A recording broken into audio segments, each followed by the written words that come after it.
Hey guys, this is Hell Hades. This is a Raid Shadow Legends video. Guys, I want to talk about Awakening. I want to talk about Blessings, the Altar of Souls. I want to talk about why are Krakens selling their accounts right now? And do I think that this is the beginning of the end for Raid Shadow Legends? Okay. As a community, sometimes I think it drives me insane. We asked for content. We're like, no, we don't just want new champions. We want new content in the game. So Raid will try and deliver new content. And the immediate reaction is always, this is Kraken content. This content's no good for a free-to-play. This content is going to break the game, etc., etc. And, you know, this is not going to be enjoyable content. And you're like, give it a chance. Actually give it a chance. Because I feel like the Altar of Souls, and I'm maybe the black sheep here, I feel like the Altar of Souls and Awakening could be really fun. I feel like the new boss mechanics look kind of cool. And obviously we get to play them and see how hard it runs, that type of stuff. They've kind of leveled it out so that you're starting at level 1 and stuff. So you're going to get low level crappy rewards early on. And then you're going to kind of build into higher level stuff later on. For most people, 99.9% of players that play this game, I feel like this is just additional content with a kind of fun new mechanic, which we're going to look through in a second. I don't feel like it's a weak advancement on the game. Like, for any game that gets new content, there has to be a reward to make you want to do it. And actually, I feel like that's where Hydra lets itself down.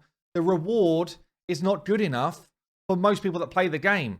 Unless you are specifically into PvP, once you've got Mithrala, Hydra's kind of dead to you, right? So I feel like sometimes the reward doesn't give you enough. Yeah, whereas like standard clan boss, obviously you get good rewards from it. So I feel like from what I'm seeing so far, the Altar of Souls and Awakening and Blessings and all that type of stuff is actually just going to be, for the average player, a fun addition to the game. So why are Krakens selling their accounts right now? Or some of them anyway. It's because they're scared of it. They're scared of how much more money they're going to pour into the game. That's what it is, right? They're scared and they're like, if I sell my account today, it's got a value of X right up here because it's a high level account that can win Plat Arena and all that type of stuff. If I was to sell it in, say, 3 months' time when Blessings are out there and I don't have the Blessings yet, then my account's value overnight drops. Yeah, it just drops overnight because they're not now the top account in the game, right? But for the average player, that doesn't mean anything. Yeah, I mean, I'm close to a Kraken, I guess. I'm not a Kraken by their standards, right? I've got a high-level account. I see this as a fun addition to the game. That's what I'm looking at it as. And my free-to-play, I'm like, great. This is going to be something I can get involved with straight away. Why not? You can get involved in it straight away at the low levels and maybe unlock some cool stuff for rares. Yeah, so I don't feel like it's as negative as the community are trying to kind of push towards here. That's my view. You might disagree. Comment below. What am I missing? Why do you feel like it's super negative? But let's get on to understanding some of the mechanics that are going on. And then we're going to look specifically at the new Awakening stuff, or Blessing, sorry, for the Light faction, or the Light kind of whatever they're calling it, and the Dark stuff that was released last week. And let's just kind of see how OP some of these are going to go. So let's just have a look at some of the mechanics first. Awakening unlocks at level 42 and is kind of like a mixture of Ascension and Masteries. The Awakening part itself is similar to Ascension. You awaken your champions star by star to make them stronger. In fact, one of the only real rules for Awakening is that you can't awaken a champion to a higher Awakening level than their Ascension level. So, you awaken them, then what? Here's where you'll find the similarity to Masteries. Once you awaken a champion, you can choose a blessing for them. These are like super-powered passive skills that can completely transform how you use a champion, unlocking new levels of potential or altering what they do entirely.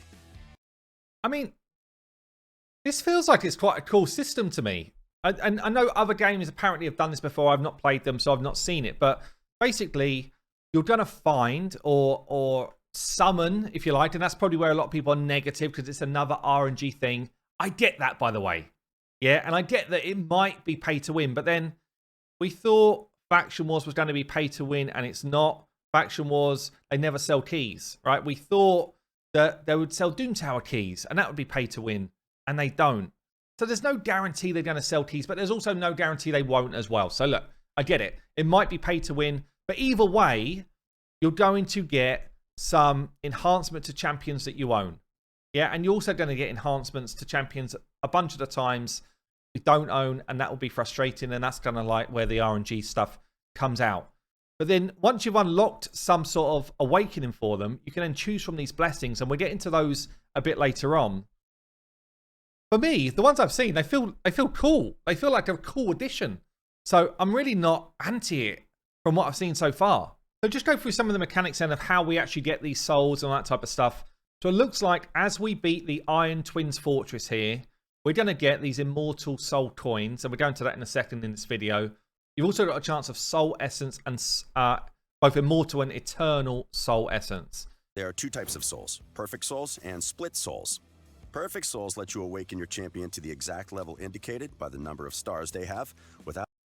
So obviously this is the absolute preferred way of doing it. You find a perfect soul and it unlocks someone to max or to 4 or 5, whatever. And when we see the blessings, each of them have got kind of like a level up system to them. So yeah, look, if you're looking to play super end game, plat level PvP, be the best PvPer in the game, you're going to want your best heroes, your best champions to level 6 as soon as you can possibly get it, and it'll give you an advantage over others. Yeah, you're going to want it. And then you're going to want the right blessing to go alongside it. So it is very much like an RNG fest, certainly at the start, for anyone who's trying to play at that crazy level. And, you know, and that's a fun thing to do as well, by the way. Like, these people want to be playing with the best stuff. That's why they're Krakens. Yeah. But for the average player, you know, you might get yourself a level 2, level 3 awakening for a champion you've got. And all of a sudden, you might be deciding, well, that might be my next 6-star instead of somebody else because I can actually use them to a high level of potential. You know, that's just a reality of where we're at. Let's keep going. Without any extra steps or requirements. If you're lucky enough to find a 6-star perfect soul for Valkyrie, you can fully awaken her in a single step. Split souls. Split souls, on the other hand, awaken your champions one level at a time. For example, if you find a 5-star split soul, you'll only be able to use that on champions that have already reached level 4 of awakening. I'm just going to say this. I wish they didn't add this part to it. I do. I think this is where they're making it more complicated than it needs to be.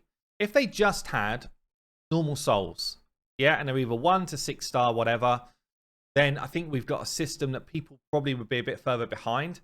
But this split soul thing, and you can only use it if someone's already to the right level, feels to me like that's a little bit silly. It feels like it's just an additional layer of complexity that we didn't need. Now let's talk about getting those souls. Perfect souls are the most flexible and powerful, so you'll want to get your hands on as many of these as possible. The main way is by summoning them with soul stones, which always gives you perfect souls. And to get soul stones, you'll need to head to the Mystic Market and use the soul coins you've earned from beating the Iron Twins. They are... So you see there, if we just flip back a second, that is the material that you get from, or these are the materials you get from beating the Iron Twins. Again, it feels like they've added another layer of complexity to what they needed to do. If you beat the Iron Twins, you should have just got the material that lets you summon, rather than all of this kind of like transferring of material into something else, I get why they're doing it. They're almost trying to like give people a reward without giving people the full reward. So it will slow down the kind of acquisition of these good rewards. And I get that people are going to be frustrated with that. I do. I understand it. But it doesn't mean I'm going to write off the whole kind of system because, you know, it feels like they're trying to play it out slow. Gives you perfect souls. And to get soul stones, you'll need to head to the Mystic Market and use the soul coins you've earned from beating the Iron Twins. There are 3 soul stone types: mortal, immortal, eternal. The better the soul stone, the better your chances of receiving. And this is just playing like the Forge right now, yeah? So, you know, the lower levels of Faction Wars give you the low level stuff for the Forge. The high levels give you the high level stuff. And yeah, eventually, once you've played this out for probably a couple of months or whatever, you'll be farming up the higher level stuff. Top tier souls, meaning higher level souls for higher rarity champions. You can see the breakdown on screen right now. Summoning souls using soul stones requires silver in addition to the soul stones themselves, and the process is similar to summoning champions from shards, so you should get used to it in no time. And I also get the language here is going to piss people off. Yeah, it's the same as summoning champions from shards. Yeah, we've already got an RNG kind of thing coming through. I do get it. But I actually think that it could be a lot of fun as well. As an added bonus here, you'll be able to constantly upgrade your stockpiles of soul coins through using soul stones. For example, if you use 10 mortal soul stones, you'll receive 200 immortal soul coins. You can also get some eternal soul coins by using immortal soul stones. It's a nice, easy ladder that means you can get high-tier soul stones just for summoning souls. But that's not all. As you know...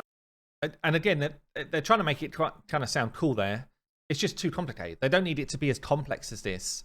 For the average player, they just literally want to farm somewhere, get the drop, and go and see what they get from the vendor. Yeah, they don't... All of this, turn it into this, turn it into that. It's adding confusion, which actually puts people off. No, there are hundreds of champions in Raid, and getting the right soul for the right champion sounds like it could take a while.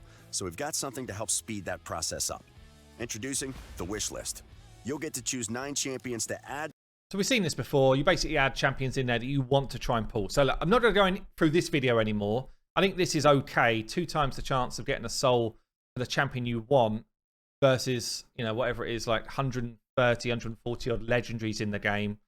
It's still not enough for me. I think it's still not enough, and you end up with a lot of champions that you don't want.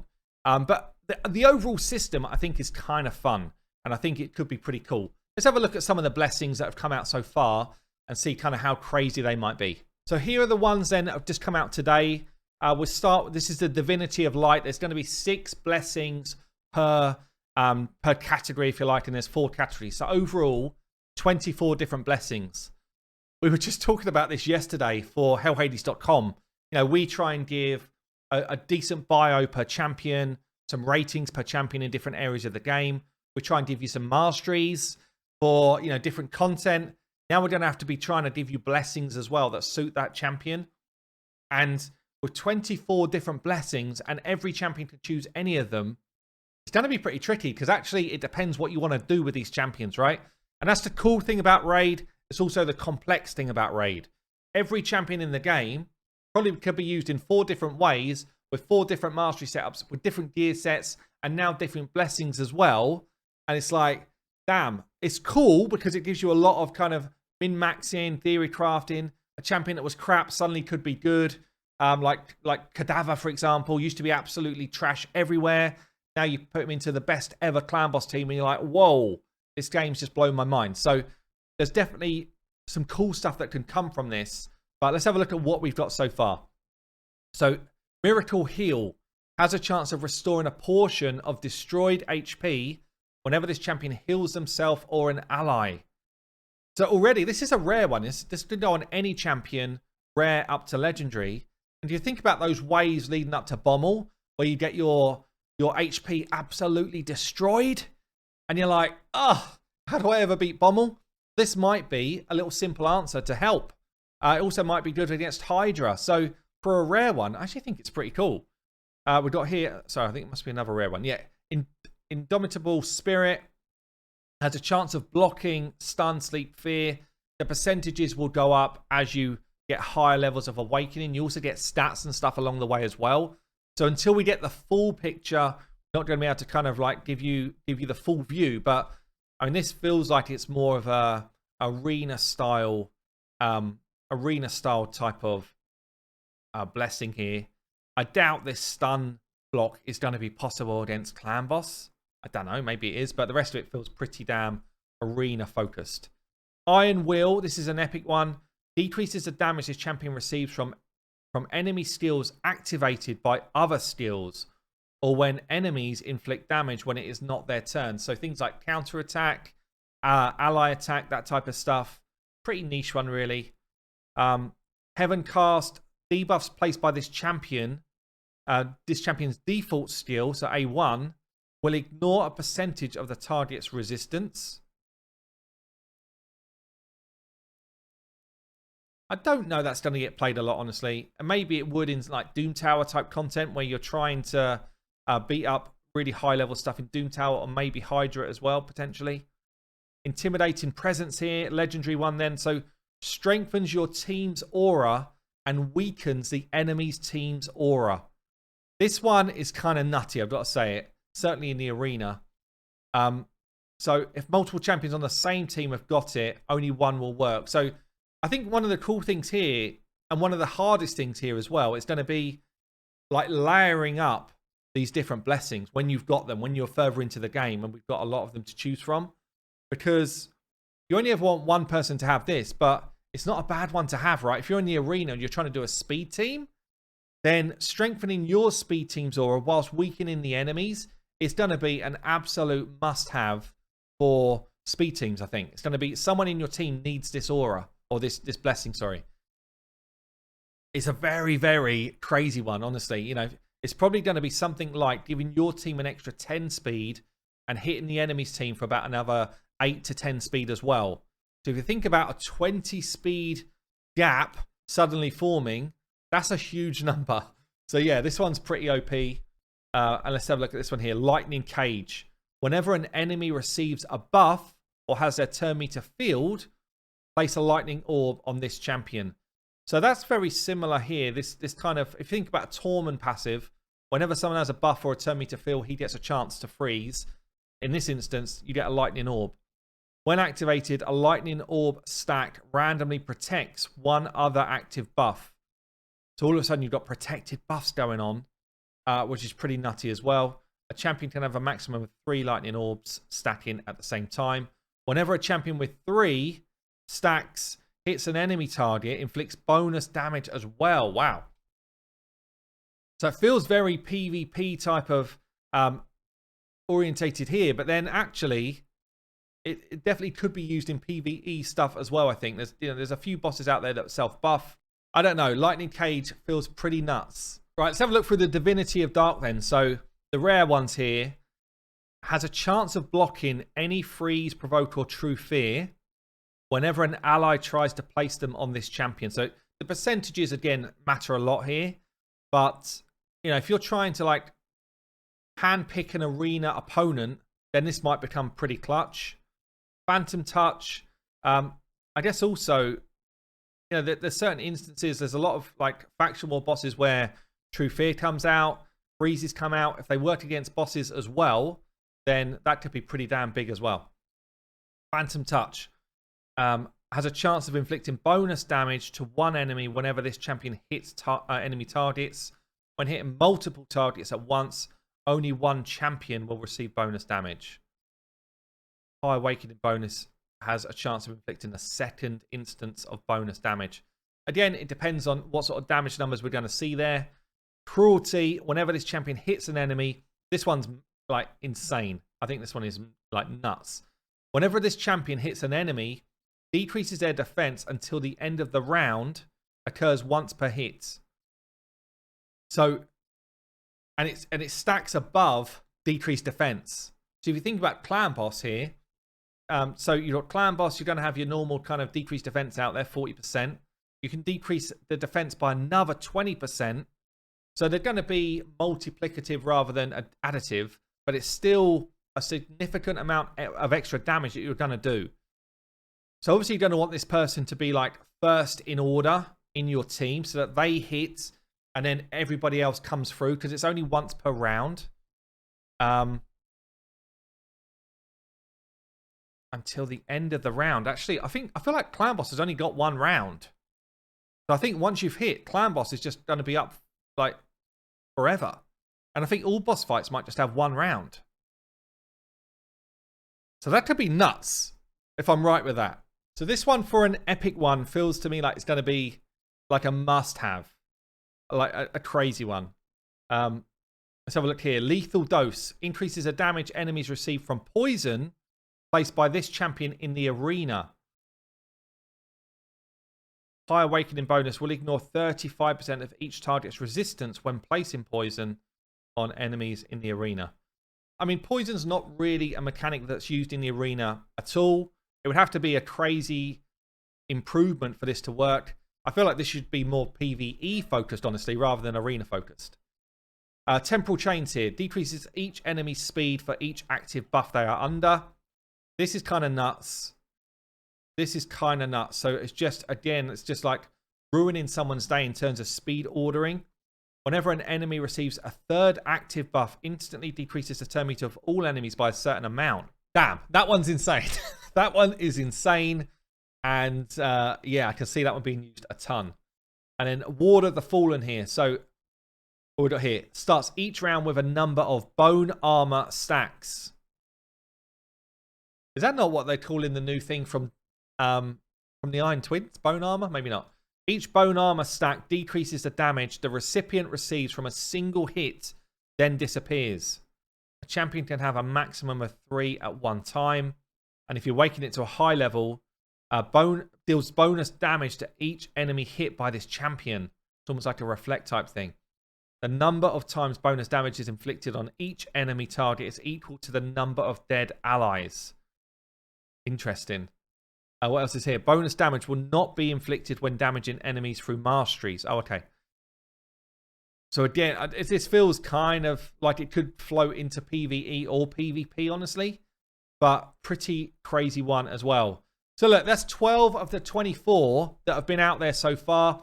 We've kind of seen a few others like the polymorph and stuff in the main video. So we know most of them. And I think in the main video, it does show, you know, what each different level starts to do. So we are seeing some pretty high stat numbers coming through on the high level stuff.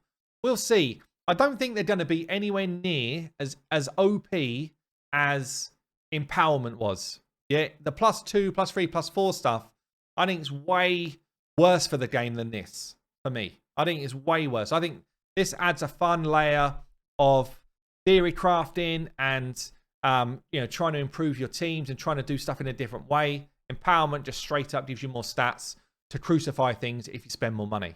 That's my view, but I'd love to hear your view down below. Am I smoking the big reefer right now and I'm not really getting it? Or actually, is it a bit of an overreaction to what this thing's going to do to the game? I don't know. Anyway, I've been Hell Hades. I'll see you later.